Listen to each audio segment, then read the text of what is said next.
Mi nombre es Martín Suárez y te quiero presentar el país que nos tocó a nosotros, México, los huicholes en el corazón de Jesús, ¿sí? Te doy la bienvenida en el idioma huichol, que es Axila. Te quiero presentar mi bandera, la bandera de México, con el símbolo patrio.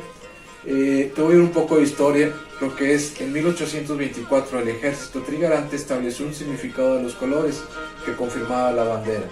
El verde, que es aludía a la independencia; el blanco, la fe cristiana; y el rojo, la unión entre europeos y americanos. Con el paso de los años y el significado de los colores han cambiado y actualmente se atribuye a lo que es el verde, la esperanza; el blanco, la unidad; y el rojo, la sangre, los héroes que murieron por la patria. Si nosotros lo aplicamos a lo que es nuestro Señor Jesucristo, el verde, que es la esperanza, que un día lo vamos a ver; el blanco, la pureza de nuestro Señor Jesucristo; y el rojo, la sangre que Él derramó en la cruz por ti y por mí. También te quiero hacer mención de lo que es el escudo mexicano. El escudo es un águila parada sobre un nopal que devora una serpiente.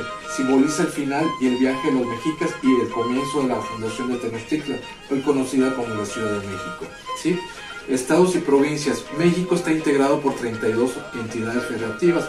La Ciudad de México es la capital y sede de los 3 poderes del gobierno, que es el ejecutivo, legislativo y judicial. Las ciudades más importantes de México, quiero mencionarte que es Monterrey al norte, Guadalajara, Querétaro, Aguascalientes, ¿sí? La capital nacional, como te lo había mencionado, es la Ciudad de México. Los sitios históricos en México es lo que es las pirámides de Teotihuacán en el Estado de México, Uxmal en Yucatán, Tula, Hidalgo, y lo que es Chichén Itzá en Yucatán. Ríos más importantes de México es el río Bravo, que es frontera con Estados Unidos; el Grijalbo, Usumacintas, seguidos por los ríos Lerma, Nazas y Aguanaval. Las más caudalosas son el Grijalba y el Usumacintas, el Papaloapan y el Coatzacoalcos. Montañas más importantes de México es el Pico de Orizaba, el Popocatépetl, Cerro Humante de Náhuatl, el Iztaccíhuatl, Mujer Blanca en Náhuatl. Sitios espirituales importantes de los huicholes se le conoce como el Huicuruta. Es un semidesierto de más de 140,000 hectáreas que se encuentran en San Luis Potosí, México. El significado de la palabra Huicuruta no es muy conocido, pero algunos afirman que quiere decir mundo de arriba en el este. Para la cultura huichol, Huicuruta es un sitio sagrado. ¿Quiénes fueron los dioses huichol? Según la cosmogénesis Huiquirita, el dios nuestro hermano mayor, Venado Azul, en su esfuerzo por levantar a su padre el sol al cielo, perdió parte de sus cuernos, los cuales cayeron a la tierra, germinando, dando origen al peyote. De esta manera el peyote quedó divinizado en la cultura huichol. Tiene 4 deidades, son tradiciones respecto de su origen mismo, que han logrado preservar a lo largo de los siglos. Según adoran ellos a sus dioses, a su sagrado y poderoso peyote, al dios sol, dios venado, dios maíz y padre señor de todos los signos alucinantes y engendrados de la vida y la muerte.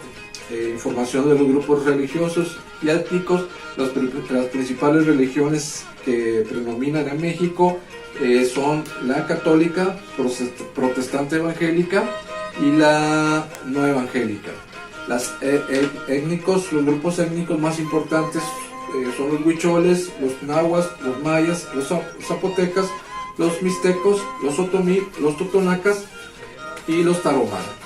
Quiero hacerte mención donde habitan actualmente los huicholes. Los huicholes habitan al oeste central del país, en la Sierra Madre Occidental, principalmente en el estado de Nayarit, Jalisco y parte de la Sierra de Durango y Zacatecas. Quiero hacerte mención que es un traje típico de los huicholes, lo que estamos vistiendo, y yo me despido dándote las gracias en el idioma huichol, que es Axi. Gracias, mi nombre es Martín Suárez, que Dios te bendiga. ¿Qué acu? Que significa hola, ¿cómo estás? Y espero que te encuentres ahí Tsuyeme, que es muy bien. Mi nombre es Guillermo Calderón y el día de hoy quiero hablarte de ciertas estadísticas de este pueblo tan hermoso que es el pueblo indígena del cual estamos comentando el día de hoy.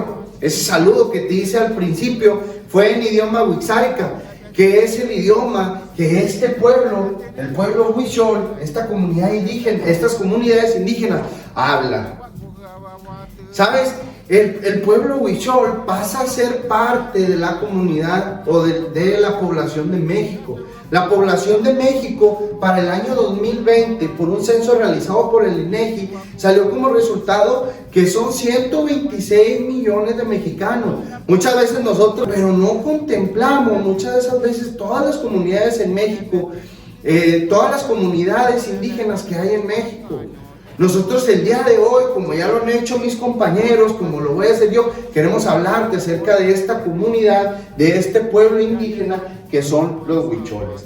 Así como te mencioné, 126 millones de mexicanos, 126 millones de mexicanos repartidos en todo el territorio de México. Bueno, dentro de esas reparticiones, el pueblo huichol pasa a formar parte de esta cifra con 47.625 personas. Esta cifra es el número de personas registradas como huichol en todo el territorio mexicano. Hablamos de que hay 23.519 hombres y 24.106 mujeres. Cuando hablamos acerca de poblaciones, y que en este caso lo estamos haciendo referencia a la población indígena huichol que hay en México, pues es un aspecto muy importante el considerar a los niños y a los jóvenes que se encuentran en estas comunidades. Y te quiero hablar un poco acerca de los niños. A lo mejor tú en el ministerio que estás en la iglesia, o tú dentro del ministerio que tienes dentro de tu iglesia, trabajas o con niños o con jóvenes. Y esta información a lo mejor te importa mucho, o es algo que te va a llamar mucho la atención, el saber cómo es que los niños se desarrollan dentro de estas comunidades indígenas. Los huicholes están tratando de que los niños crezcan con vidas, por así llamarlo, normales, pero dentro de un ámbito completamente idólatra, lleno de hechicería y de brujería. ¿Cuántos niños son los que conforman estas comunidades? Bueno, según el censo que te había mencionado al principio de esta sección, que es de estadística, los pueblos huicholes, dentro de los pueblos huichol, la población de niños, y consideramos niños desde los 0 hasta los 14 años, es de 20.889. Ahora, como te mencionaba, estas poblaciones no únicamente se conforman de adultos, de personas mayores, no se conforman únicamente de niños, sino que también hay jóvenes dentro de estas comunidades. Vamos a considerar jóvenes desde los 15 hasta los 24 años. Ahora, dentro del pueblo huichol, la población de jóvenes es aproximadamente de 8.322 personas. 8.322 jóvenes que se encuentran a día de hoy creciendo y siendo sus corazones cultivados por idolatría, hechicería, brujería. ¿Y cómo es que nosotros podemos identificar que también se encuentra una población en estas áreas de desarrollo humano? Bueno, pues con el índice precisamente que mide esta área, el índice de desarrollo humano. Yo te quiero presentar el del pueblo huichol en este día. Ahora, cuando hablamos de índice de desarrollo humano, tenemos que considerar tres dimensiones que son fundamentales para poder desarrollar esta cifra, este índice, si lo quieres llamar así, porcentaje importante para el desarrollo de las comunidades, de las poblaciones en general. Se necesita considerar una vida larga y saludable, se necesita considerar los niveles de educación y se necesita considerar también los niveles de una vida digna. Ahora, todo esto se suma, se une para poder sacar una medida aproximada de la libertad de las personas para elegir entre diferentes opciones en sus vidas. Ahora, ¿cuáles son los resultados que muestra el índice de desarrollo humano dentro de la población indígena de México? Bueno, el resultado fue 0.676 de IDH, que es este índice. Ahora, si comparamos esta cifra con la que tienen las poblaciones no indígenas, hay una diferencia que es abismal. Las poblaciones no indígenas dentro de México cuentan con un índice de desarrollo de 0.762, teniendo una diferencia casi de una centena. Es una cifra que realmente es impactante. El ver cómo las comunidades indígenas no tienen, las poblaciones indígenas no tienen el mismo índice de desarrollo con el cual tú y yo contamos. Eso es realmente, si lo pensamos y lo vemos de esta manera, es una forma en la cual nosotros como cristianos podemos aprovechar para ir a impactar la vida de esas personas, aumentando el índice de desarrollo para poder, brindándoles unos mejores y más porcentajes de vida larga y saludable, unos mejores niveles de educación y unos mejores niveles de vida digna. Ahorita hablaremos un poco acerca de eso. Pero cuando hablamos acerca de población en general o un índice de desarrollo humano de población indígena, pues hacemos un número en conjunto de todas las comunidades indígenas que hay en México, de todas las poblaciones. Pero ¿cuál es específicamente el de Huichol? El índice de desarrollo humano de los Huichol está en 0.650. No es ni alto y no es ni bajo tampoco, comparado a los índices que se encuentran dentro de las poblaciones indígenas. Si consideramos que tiene el menor índice de desarrollo, tenemos que voltear a ver a los tepehuanos, que tienen un índice de desarrollo humano de 0.524. Y al que más desarrollo tiene, si queremos voltear a ver a una comunidad, tenemos que voltear a ver a los zapotecos, que se encuentran en el 0.698. Casi rompen la barrera del 0.700, acercándose más a las condiciones de desarrollo humano que tenemos todos aquellos que no formamos parte de una comunidad indígena. Del 100% de la población huichol, únicamente el 2.5% de esta es protestante, evangélico protestante.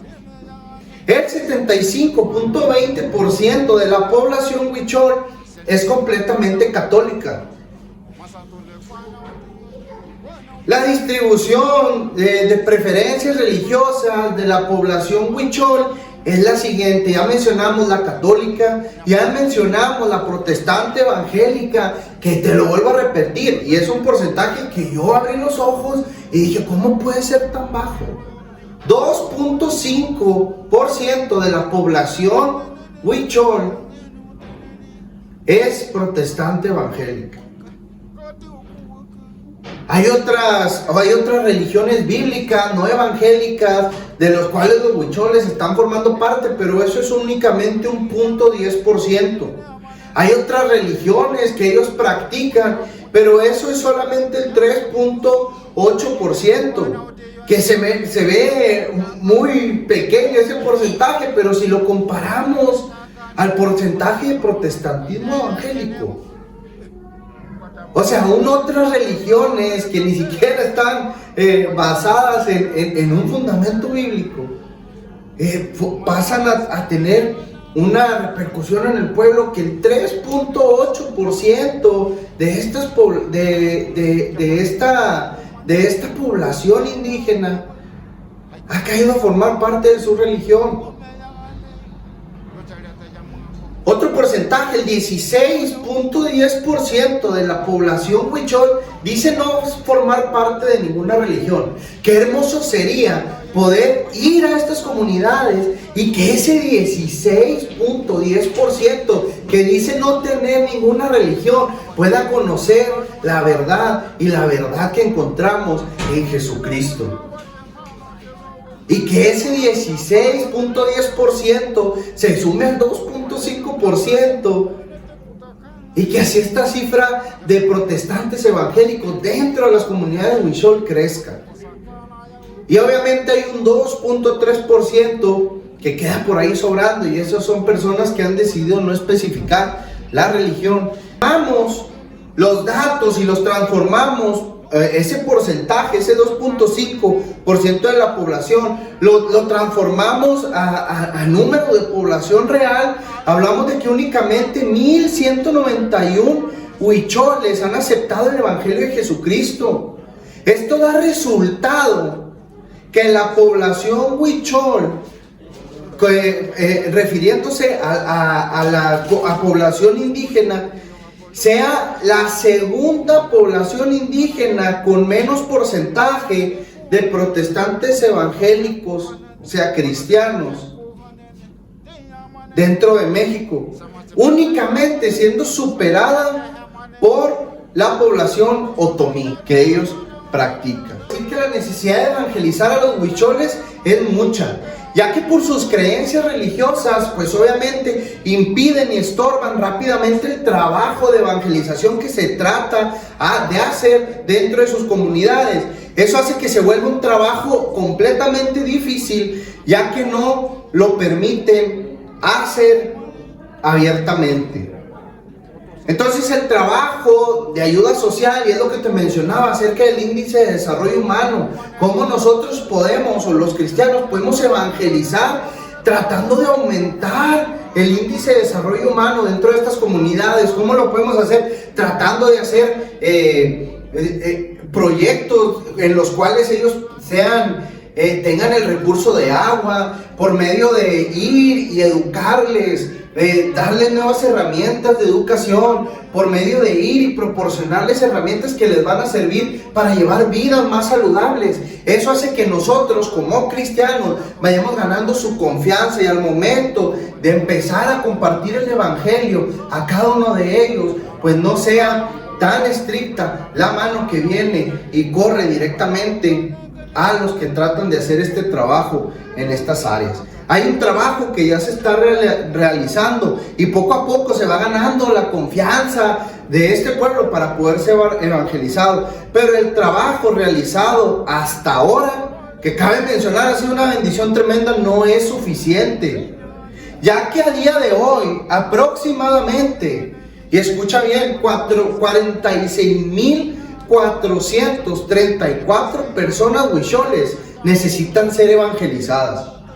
Esa cantidad de personas no ha escuchado el evangelio, y si lo ha escuchado, lo ha rechazado y prefiere estar bajo su propio tipo de creencias. Entonces estos son datos de los cuales deberían de mover nuestros corazones como pueblo de Cristo, pueblo que es consciente de algo que te quiero volver a mencionar. Somos un pueblo que es consciente de que los huicholes, de que México, y no solamente México, sino las naciones, están en el corazón de Jesús. Cultura huichol. Idioma. El Wixárika, también conocido como el huichol, es una lengua indígena nacional que pertenece a la familia Yutnonahua. Cuenta con 47,625 habitantes distribuidos en 5 municipios, los cuales son Durango, Jalisco y Nayarit.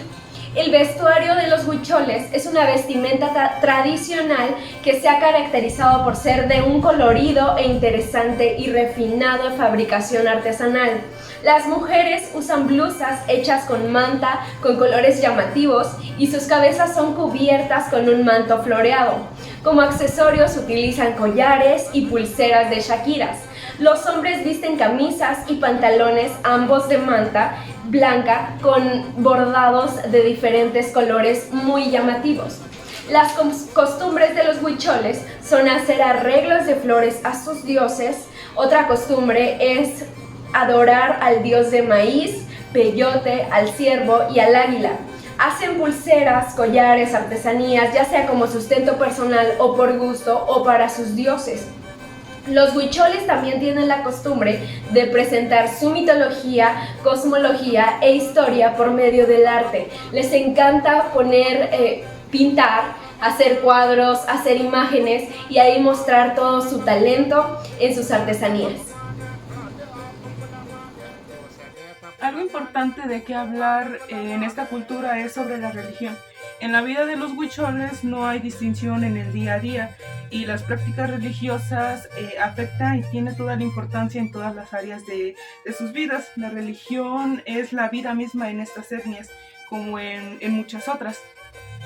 La etnia de los huicholes es una religión que cree en muchos dioses, por lo cual se cree una religión politeísta. Existe una regla muy importante en la religión de los huicholes, la cual habla sobre hacer lo que los antepasados hicieron. Este es como un respeto hacia ellos y así no procurar la ira de las deidades por causa de la desobediencia.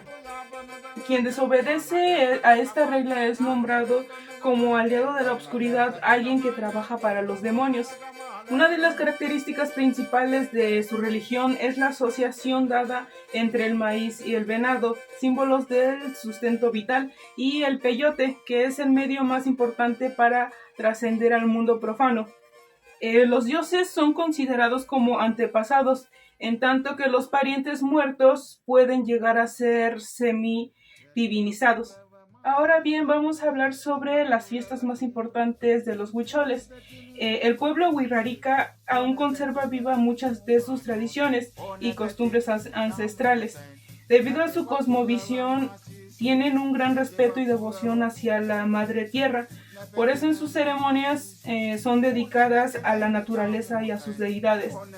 Entre las fiestas más importantes que realizan los huicholes se encuentra la fiesta del maíz tostado, que se basa en la quema y desmontes de los terrenos, cuya importancia se remota en los rituales que unen los tres elementos principales de la región, los cuales son el peyote, el venado y el maíz. Otra fiesta importante para los huicholes es la celebración antes de la lluvia. Esta fiesta está dedicada a homenajear a las dioses de la tierra, el crecimiento y el maíz. Siguiendo el mito ancestral, se canta el maracame, que es un canto tradicional de los huicholes. Durante estas horas, conjuntamente a otras representaciones culturales. Ahora bien, hablemos sobre la fiesta de la primera mazorca. Las fiestas de las primeras mazorcas son importantes para recordar el ancestral viaje de Wirikuta a la tierra.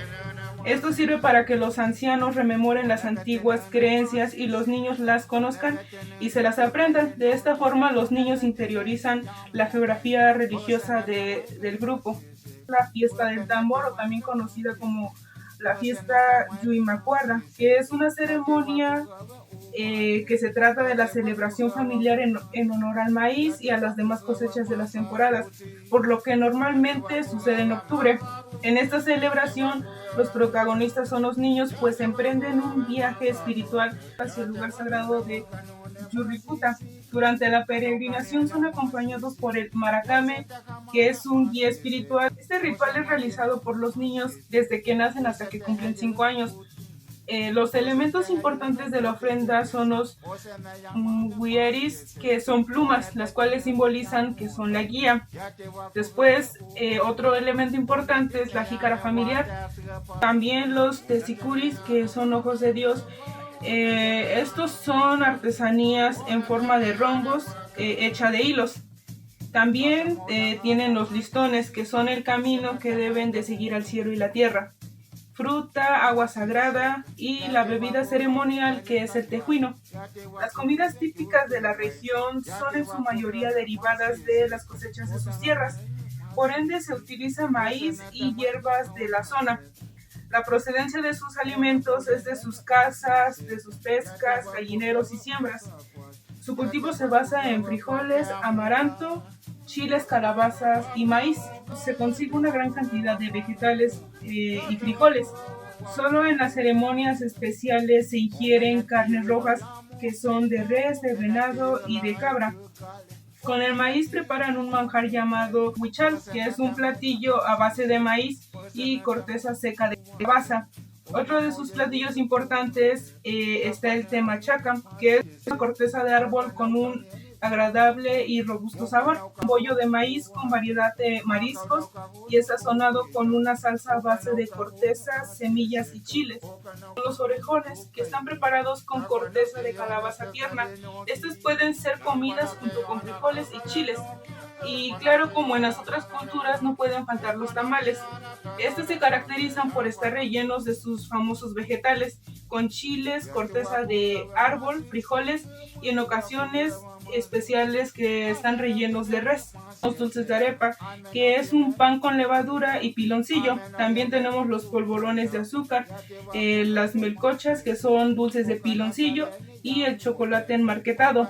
Está el atole blanco, el té de corteza de árbol, que es llamado cuachalala, el tepache, el agua de cebada y el tejuino. Comida tradicional de los huicholes. Su comida tradicional es a base de maíz, casi toda esa base de maíz y vegetales. Aquí tenemos un platillo que son tamales. Para ellos su comida tradicional y en las fiestas, en costumbres, se comen tamal relleno de carne. Aquí podemos verlo, relleno de carne. Salsa. La salsa de huichol es mezclada junto con más vegetales, es una salsa especial y de bebida es un rico nixtamal hecho con cocción de maíz en agua y una mezcla de cal viva. Aquí se puede ver. Esto normalmente lo toman junto con piloncillo. Es para darle sabor. Esta es la bebida tradicional de los huicholes. Ahora, sus dulces, lo que ellos comen como galletas, son polvorones hechos a maíz con azúcar morena. Aquí se puede ver. Muy ricos. También podemos ver las semillas de calabaza y cacahuates. Esto es lo que los huicholes comen tradicionalmente, incluso en fiestas, en celebraciones. Ellos toman esto, que es la bebida en el nixtamal, los tamales, que son a base que son por dentro, tienen carne, o pueden meter guisados de los que ellos quieran hacer, por ejemplo, calabaza, lo que sea se puede meter dentro de los tamales. Y para postre es una galleta hecha a base de maíz y azúcar morena, las semillitas que podemos ver de calabaza y los cacahuates. El tejuino es una bebida que tiene su origen entre los artesanos del pueblo huichol. Está hecha a base de maíz y piloncillo. Es una bebida muy importante que no debe faltar en las celebraciones y ceremonias religiosas. Tiene su origen en Nayarit, sin embargo se consume en todo el país. Su nombre viene de la palabra náhuatl tecuin, que significa latir. Ahora vamos a preparar un tejuino. Para los ingredientes vamos a necesitar 300 gramos de masa de maíz, 700 gramos de piloncillo. También vamos a necesitar 2 litros de agua, 4 limones, hielo también y sal. Lo primero que vamos a hacer es hervir 1 litro de agua y seguidamente añadirle el piloncillo para que este se deshaga. Después, en una licuadora vamos a moler toda la masa con el otro litro de agua que nos quedó.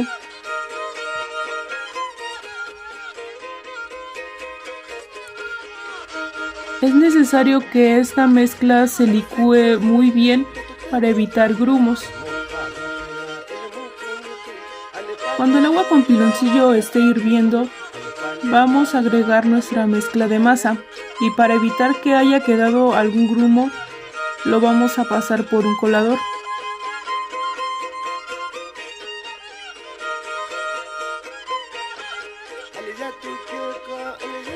Es necesario mover constantemente para que nuestra mezcla no se vaya a pegar.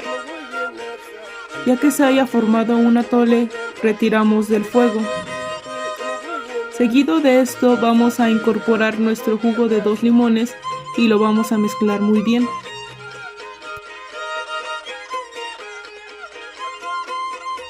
Se deja reposar de 1 a 3 días para que se fermente, así que lo vamos a tapar con un trapo de algodón. La fermentación es opcional dependiendo de qué tan fuerte se quiera. En este caso lo vamos a dejar fermentar por 24 horas para obtener una baja fermentación. Ya que hayan pasado 24 horas, nuestro tejuino estará casi listo. Como podemos observar, se formó una mezcla pastosa.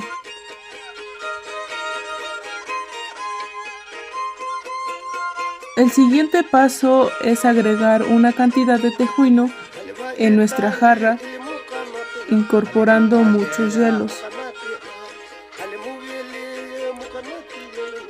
Vamos a mezclar muy bien el hielo con el tejuino y a medida de que vamos mezclando, el hielo se va derritiendo y el tejuino se va aligerando. Ahora preparamos nuestro vaso, le agregamos sal, jugo de 2 limones y una cantidad de tejuino.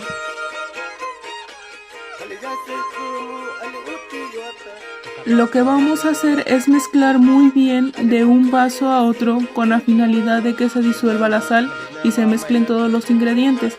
A esto comúnmente le llaman tejuinear. Y listo, ya tenemos nuestro tejuino preparado. Un dato curioso es que es muy benéfico para la salud, ya que contiene una alta carga de lactobacilos que contribuyen al equilibrio del sistema digestivo. La historia de México es una serie de hechos ocurridos desde la época en que aparecieron las primeras civilizaciones hace aproximadamente unos 4.000 años, pasando por el proceso de la conquista, la vida colonial, la independencia, la creación y el desarrollo de la República Mexicana. A continuación veremos algunos de los hechos más importantes y sobresalientes en la historia del país. Las civilizaciones mesoamericanas fueron los primeros habitantes en la zona, donde eran nómadas, cazadores-recolectores, hasta que se desarrolló una cultura agrícola sedentaria en Mesoamérica. La civilización mesoamericana se extendió por toda Mesoamérica y estuvo formada por un gran número de culturas primitivas, como la olmeca, la zapoteca, la tolteca, la mixteca, entre otros. Muchas de estas culturas han dejado importantes restos arqueológicos y dan lugar a imaginaciones, y también el estilo arquitectónico piramidal. La última de estas dinastías fueron los aztecas, quienes construyeron su imperio sobre los restos de la antigua ciudad de Tenochtitlán, una de las ciudades más antiguas grandes que se conocen en la región. La conquista de México tuvo sus principios en el siglo XVI. La conquista del Imperio Mexicano por parte de los conquistadores europeos, liderados por Hernán Cortés, resultó en una sangrienta guerra a gran escala en la que los invasores españoles se aliaron con algunas otras tribus indígenas como los totonacas, quienes históricamente fueron oprimidos por los aztecas y devastados por el imperio de Moctezuma. La población local determinó la llegada de los colonos basándose en hechos de su mitología, y pronto llegó la guerra. En las ruinas del Imperio Mexicano fueron rodeados de enfermedades europeas desconocidas para los aztecas, y allí se estableció el virreinato de la Nueva España. En la época colonial, al igual que el resto del continente latinoamericano, el periodo colonial en México se caracterizó por una sociedad feudal compuesta por clases racialmente distintas como los europeos blancos, europeos y criollos blancos, esclavos indios y esclavos negros. Los pueblos indígenas que lograron sobrevivir bajo las condiciones de opresión pasaron por un proceso de evangelización y colonización que duró 300 años. Esto condujo a una fusión compleja de tradiciones locales y europeas, y al mismo tiempo comenzó el proceso de mestizaje. Gobernada por un virrey, la colonia mexicana, como otras colonias, respondía a las directivas de la metrópoli peninsular, que gobernaba a distancia y implementaba un modelo económico que la beneficiaba. La Guerra de la Independencia tuvo creciente tensión económica entre las colonias y la España peninsular. Alcanzó su clímax en el siglo XIX, cuando las ideas de Ilustración francesa y el ejemplo de la independencia norteamericana inspiraron las mentes liberadoras de la élite colonial. El momento oportuno llegó cuando Napoleón depuso al rey católico Fernando VII y las colonias aprovecharon la situación para declararse libres. En el caso de México comenzó el Grito de Dolores en 1810 y la guerra continuó hasta 1821. El primer imperio mexicano sucedió a una monarquía de corta duración cuyo territorio coincidió con el virreinato y el virreinato de Guatemala. La coronación tuvo lugar en 1822 tras una reunión de gabinete en la que pretendía instaurar una monarquía dirigida por un Congreso Nacional. El propio Vicente Guerrero y Antonio López de Santa Anna planearon derrocar una monarquía e instaurar una república, y Iturbide abdicó tras el golpe y huyó a Europa en 1823, cuando él también propuso la disolución del imperio y la liberación de las provincias centroamericanas. En 1824 se promulgó la Constitución Federal de los Estados Unidos Mexicanos y se inició la República del país. El México moderno es desde 1940 hasta la actualidad y rinde culto a su pasado a través de los símbolos patrios, como el himno nacional, utilizado desde 1854 y proclamado por el presidente Manuel Ávila Camacho en 1943, y a través de la convivencia entre los seres vivientes. Busca preservar las repúblicas occidentales originales y modernas con su complejo político, social y tradiciones culturales. Hola, buenas noches, ¿cómo está? Hola, ¿qué tal? Bien, bien, gracias a Dios. Me da mucho gusto. Estamos en un proyecto de la escuela Sí. acerca del campo misionero y quisiera entrevistarlo. Ok, sí, me parece muy bien. Sí, ¿me podría empezar dando su nombre y a qué se dedica? Sí, claro, soy Josué Sandoval y soy pastor principal en una iglesia. Ok, ¿cómo fue usted al campo misionero? Ok, fue hace tiempo, un amigo de Estados Unidos localizó a un pastor aquí en México, en Jalisco. Él estaba yendo apenas con los huicholes. Ujú. Y así fue como pudimos contactarnos. El amigo de Estados Unidos me dijo que si podíamos ir a apoyar a este pastor, y pues así fue. Pudimos hacer algo. Nos pusimos en oración. Desde hace tiempo pues yo ya había tenido un llamado misionero también, y pues fue algo que Dios unió en nuestro llamado. Wow. ¿Cuántos años o cuánto tiempo ha estado en este lugar en Jalisco? Ok, en Jalisco con los huicholes estuve un mes entero. Ok, ¿y cómo fue su primer semana con ellos? Fue muy buena. Sí fue, de repente había algunas situaciones en cuanto nos acomodamos, pero realmente fue bueno. Fue un poquito por la cuestión del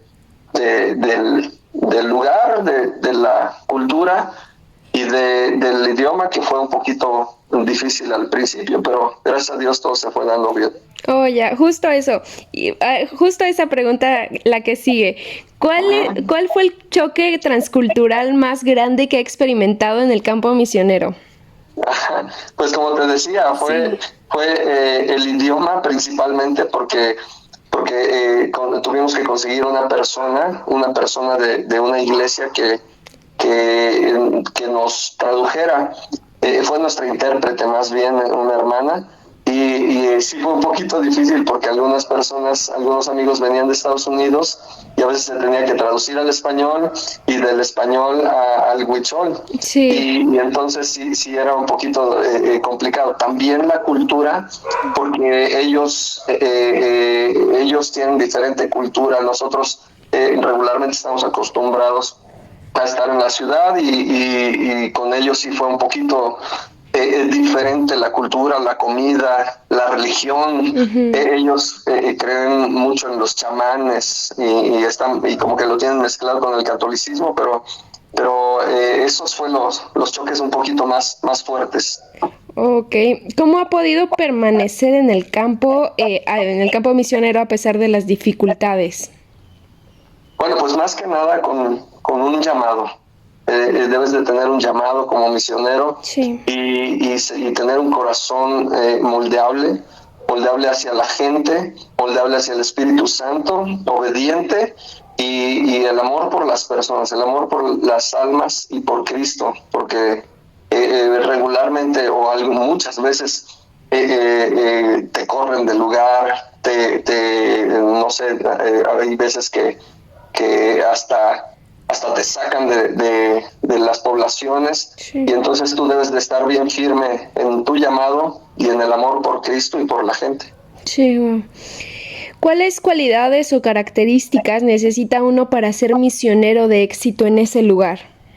Exactamente es eso. Uno, el llamado por Dios, el saber que eres llamado a ese lugar o a este ministerio, a misiones, pero también necesitas tener un corazón que aprenda, que ponga a los demás como mayores que tú mismo, para que entonces tú puedas amarlos, puedas respetarlos, puedas honrar el lugar en el que están, y en cuanto a eso, tú vas a ser un misionero exitoso cuando tú te pongas en los zapatos de la gente y entiendas sus necesidades. No vas a ir a imponer nada, vas a ir a ayudarlos Sí. a que puedan conocer primeramente a Cristo, pero también puedan entonces cambiar sus vidas.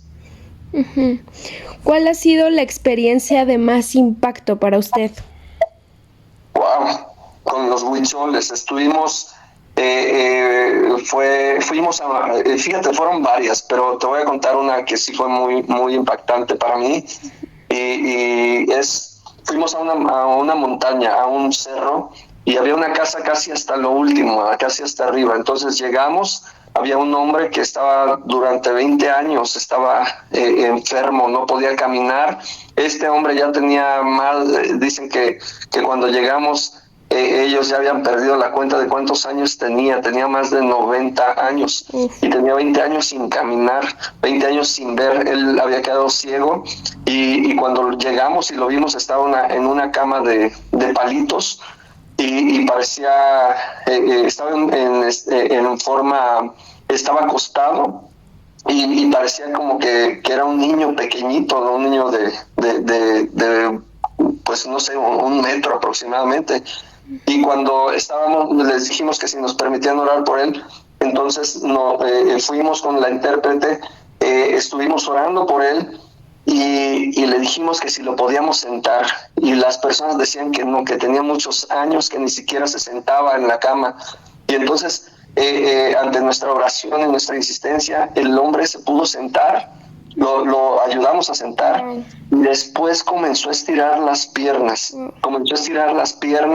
después lo ayudamos a parar. Sabíamos que Dios estaba ya haciendo algo. Lo ayudamos a que se parara. Él pudo pararse, ponerse en pie después de 20 años de que no se había parado, y que tenía más de 90 años, y entonces comenzó a caminar con nuestra ayuda. Después, en todo este tiempo nosotros estábamos orando y creyendo a Dios que Él lo podía hacer. Entonces, Él fue caminando hacia la entrada de su casa, hacia la puerta, y él era ciego, él no veía hace más de 20 años, y cuando llegó solo a la puerta de su casa, mira hacia afuera, y él se tapa la boca con una expresión, y empieza a llorar, y empieza a hablar, y empieza a agradecernos a nosotros. Y fue algo impresionante. Nosotros le dijimos que era Dios el que lo había hecho, pudimos presentarles el evangelio, y esto fue una puerta que se abrió para toda esa población al ver a este señor caminando. Lo vieron parado, caminando, y que él ya veía. Wow, qué impactante. ¿Cuáles son los mejores métodos para evangelizar en ese lugar? Pudimos ver que este era el mejor método, mostrar el evangelio, no solamente hablar el evangelio, como dice la palabra de Dios, que el evangelio no radica en palabras, sino en poder, y creo que este fue el mejor, este es el mejor método, tanto el mostrar el poder de Dios en cuanto a orar por milagros. Y otra también, nosotros con nuestros amigos juntamos bultos de arroz, de frijol, y lo llevamos a ellos. También mostramos el amor de Dios en cuanto a provisión. Creo que es el mejor método para evangelizar en este lugar. Sí. ¿Cuáles son las necesidades de ese lugar? Bueno, pues las necesidades de este lugar son varias, pero básicamente uno es Cristo, por supuesto, porque hay mucha hechicería, creen mucho en los chamanes, Sí. pero también es necesaria la educación para ellos, porque ellos están teniendo una cultura en la cual no hay mucho respeto hacia las mujeres, pero y también la comida, los medios de transporte hacia ellos es muy difícil de repente llegar. Teníamos que dejar la camioneta a veces a kilómetros e ir cargando los bultos de arroz y de frijol pasando y subiendo montañas y pasando barrancas. Wow. ¿Y cuáles son las oportunidades en ese lugar? Ok, pues las oportunidades que hay en ese lugar es que se puede trabajar con los niños. Son muy abiertos las personas a que podamos trabajar con niños. Tal vez si hay comedores, si no sé, las iglesias locales o misioneros puedan llevar comida y hacer comedores para niños, yo creo que sería excelente, porque entras a las familias, entras a su cultura a través de los niños. Sí. ¿Usted me podría decir cómo debemos orar por este lugar? Sí, claro, que Dios levante a gente que tenga amor por ellos, uno. Dos, que ellos estén abiertos a esta gente, al poder de Dios, al amor de Dios. Y tres, que Dios levante a gente local, gente de ahí mismo, de los huicholes, comprometida con Dios, porque yo creo que es necesario que ellos mismos aprendan a pastorear a su misma gente. Ok, muchísimas gracias por compartirnos esta información tan valiosa. Honramos su vida y le damos gracias por su tiempo. Muchas gracias a ustedes, espero que sea de apoyo y cuando gusten pueden ir conmigo. Sí, muchísimas gracias. Gracias, seguimos en contacto. Gracias, hasta luego. Hasta luego. Keaku. Mi nombre es Maritza Méndez y el día de hoy les voy a hablar acerca de los vicios y necesidades de los huicholes. Entre las principales necesidades de los huicholes está la de educación. Existen alrededor de 42 escuelas primarias atendiendo alrededor de 2.643 estudiantes. Y en el nivel preescolar existen 37 escuelas que atienden alrededor de 717 alumnos. Los servicios escolares que existen en la comunidad huichol son los antes mencionados, que son primaria y preescolar. No existe educación secundaria, por lo cual los jóvenes han tenido que ir al exterior en busca de nuevas oportunidades. En la actualidad se cuenta también con 40 maestros bilingües que atienden el nivel de primarias. Existen también albergues escolares por el INI. El INI son las siglas del Instituto Nacional Indigenista. Pero los padres de familia se han quejado a causa del ausentismo de los maestros y también por la mala calidad de la educación que provee el Estado. El analfabetismo en la comunidad huichol es muy alta. Niños de 6 a 14 años suman alrededor de 475 individuos, lo que representa un 5.64% del total de la población. Y personas arriba de 15 años de edad suman al menos 1.283 personas, lo cual representa un 15.24% del total de la comunidad. Otra de las necesidades en los huicholes es la de salud. Existen muy pocos centros de salud que atiendan a los enfermos y los pocos centros que hay, sus instalaciones son muy inadecuadas y existe también muy poco personal de salud que los atienda.